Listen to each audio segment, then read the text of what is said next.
Hello my friends, in this video here, this will be a video response to, I hope I pronounce your name right. Your name is Irison Aburu. I'm not sure if I pronounce your name right, but this was asked me about things you should learn for Japanese, okay? So those of you who are learning Japanese, starting off learning Japanese, this is what you need to do, okay?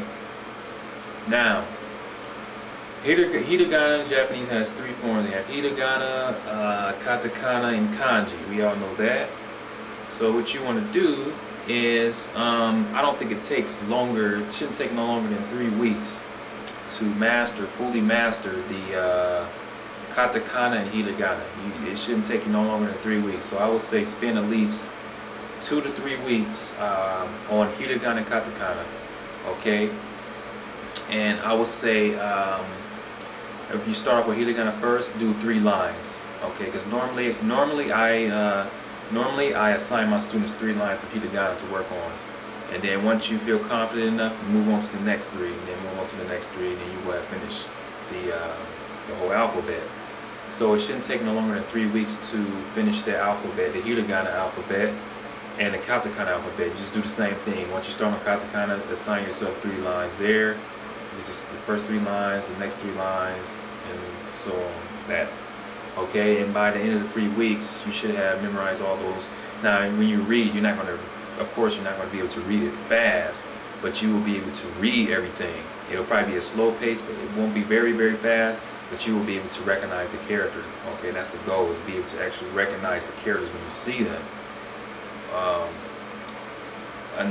So by the end of the 3 weeks, you should have completed both of those alphabets, and then you should start learning kanji. Now, kanji, this is kind of, normally I will assign students 10 kanjis a day from Monday to Friday. So that would be like 50 kanji a week. Now, those of you who are confident, you believe you can do more than that, that's great. If you can do 20 kanjis a day, or 10 kanjis, or 20 kanjis a day, that would be great. But the average, I will assign like 10 kanjis a day for my students. So overall, if we look at that, by the end of the first month, you will have completed the hiragana, katakana, and have learned at least 50 kanji. So by the first month, you should know both the hiragana, the katakana, and at least 50 kanjis for that first month, and that's pretty good. That's pretty good. So that's pretty good considering you're not doing it in school. Because if you take it in school, you're not going to learn that much stuff. Not in 1 month. No way.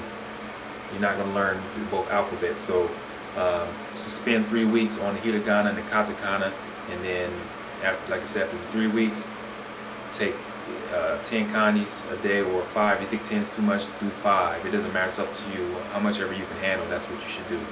So no matter how many kanjis you decide to do, but at the end of the first month, you will have you want to have the katakana hiragana already completed, and have some and started on kanji at least. Okay, so it shouldn't, as long as you stay consistent, that's all you. As long as you stay consistent, it should go well, and that's it. So I hope that answers your question. And let's see, learning Japanese, what to learn. So yeah, Romaji, I will only use Romaji for a short period of time. The only time I will use Romaji is at the beginning stage. But like I said, after you memorize hiragana and katakana, no more Romaji. Just leave it alone. The only time you're going to use Romaji after that is when you type on the computer, because you have to use Romaji to type Japanese. But other than that, no more writing Romaji. Get rid of it. No reading in Romaji. Get rid of it. Like I said, it's okay for the first time, for the first stage, but once you get used to reading the actual script, do not use Romaji, or do not use Romaji. Just all katakana, hiragana, and kanji. That's it. Okay. You want to read as much as possible. So yeah, that answers your question. I hope it answers your question, and if you have any more questions, just let me know, and I'll respond to you ASAP. Okay, and yeah, thanks for viewing the video.